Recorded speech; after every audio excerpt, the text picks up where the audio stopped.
Welcome to Literature Unlocked.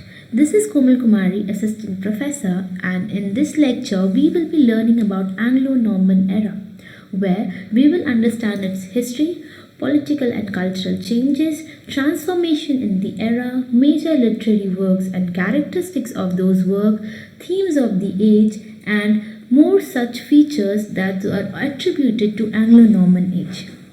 So let's begin. Today, as we enter into one of the most transformative chapters in English history, the Anglo-Norman era, we must understand that this period begins in 1066, when the Normans from France conquers England, bringing new rulers, a new language and a new culture. It's an era where French meets English, giving birth to Middle English. And we also see how politics, religion and literature fused to reshape the identity of England and its people. Moving forward to the next slide, we will be understanding the historical background. In 1066, William the Conqueror defeated Harold at the Battle of Hastings and became the King of England. The Normans introduced French rule and customs, but Latin still dominated church and education.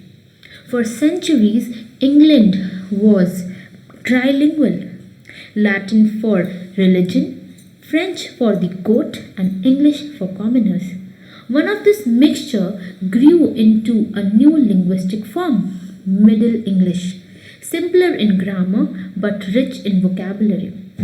This is when English began to evolve into a language we recognize today. Now, moving forward to political and cultural changes, after the conquest, the Normans recognized society through feudalism. The king at the top, the nobles, then the knights, and then the peasants. This system shaped not just the government but also literature. Loyalty, service, and honor became moral ideals. Alongside castles and cathedrals, monastic schools flourished, preserving knowledge. Courtly life was also encouraged with the rise of chivalry, the code that blended courage with courtesy.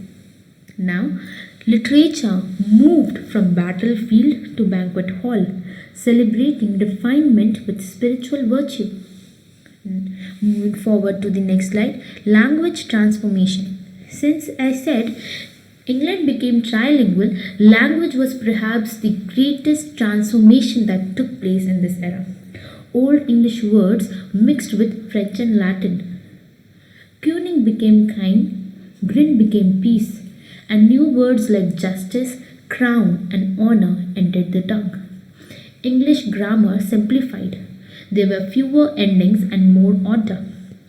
By 13th century, the old Anglo-Saxon style had melted into a graceful hybrid Middle English, the foundation of modern English. This linguistic rebirth is what allowed poets like Chaucer to later create truly national literature.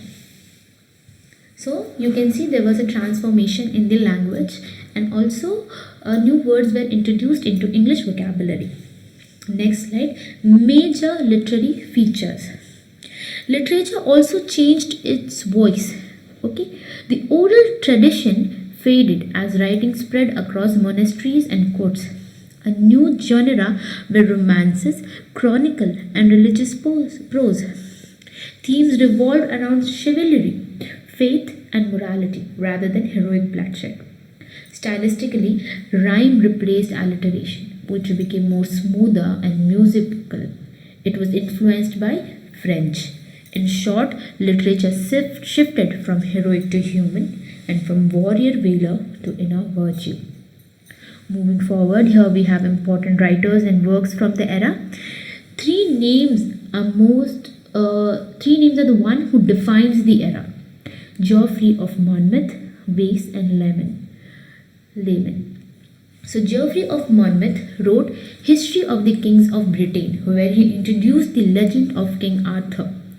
Wace, writing in Norman French, adapted that same story into Roman the Brute, and then Layamon translated and expanded it into an English verse, Brute. Okay, Brute is the first major poem in Middle English.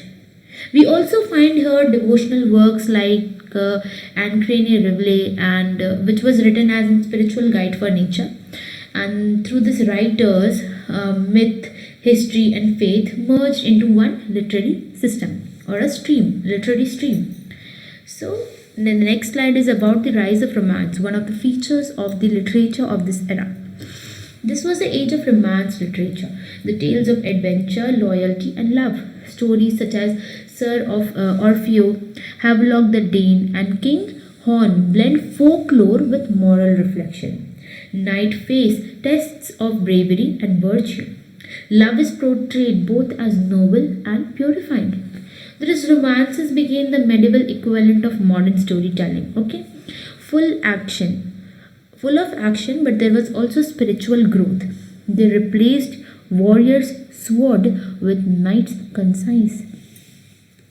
Now, religious and didactic literature was also one of the most common form of this era, of the literature of this era.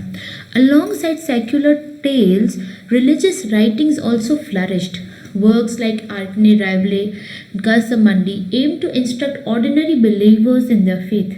They presented Christianity in simple English so common people could understand what the scriptures were about and morality also.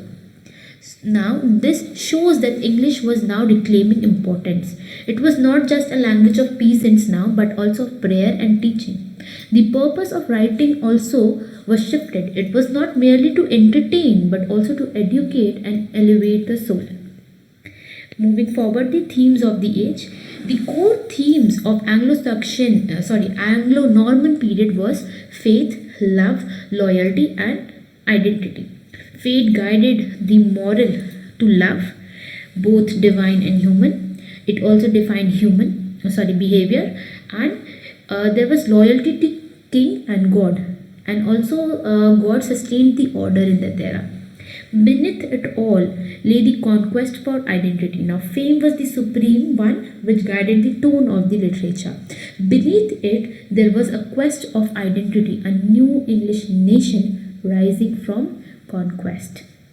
Now, in this era, literature mirrors the struggle, blending pagan courage with Christian compassion, French elegance with English resilience.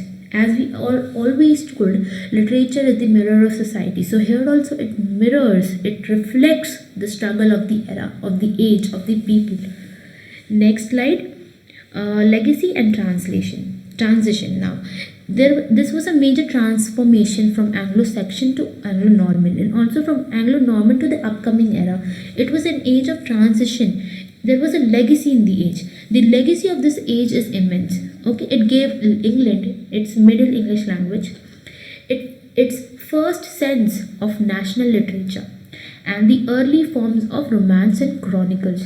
By uniting French refinement with English depth, it paved the road for Geoffrey, Chaucer, and later poets.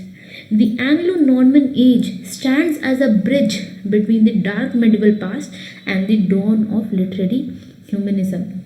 We are told that Chaucer is the father. Okay, so from the dark medieval past where it was all oral, and to Chaucer where it was all written, where English grew in its own form, in a major form, Anglo-Norman Age stands as a bridge connecting these two eras.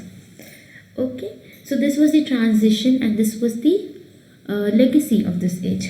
Now at last we come to the end of this lecture, and we will have just a quick recap and reflection. We will be recapping what we have studied till now in this lecture in 10 minutes.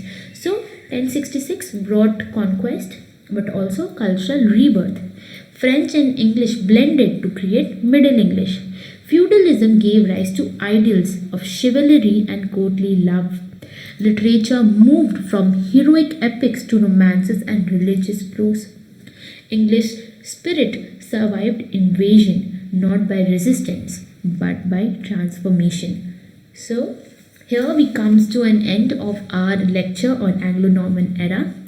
We will be meeting soon next with another video on a quiz related to this era, so we can recap what we have studied till now. Till then, thank you and see you again.